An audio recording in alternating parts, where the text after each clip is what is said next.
Mu gitondo cyo kuri uyu wa kabiri tariki ya 12 z'ukwezi kwa gatanu nibwo humvikanye urusaku rw'amasasu ahagana saa 8 n'igice z'ijoro.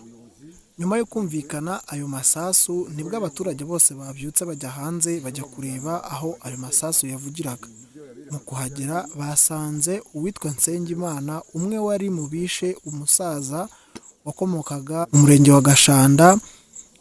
Uwo mugabo Nsengimana niwe basanze amaze kwicwa ako kanya.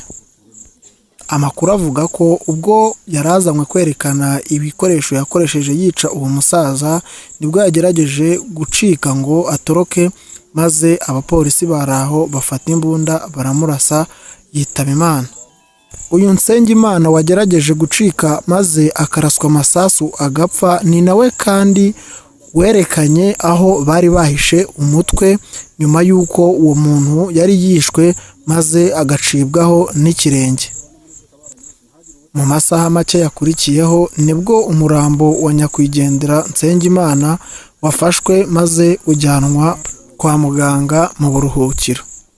Uyu munsi ku wa kabiri tariki 12 mu masaha ya saa 3 saa 4 nibwo umurambo wa nyakwigendera wazanwe iwabo kuwe mu rugo, aho afite umugore ndetse n'umwana.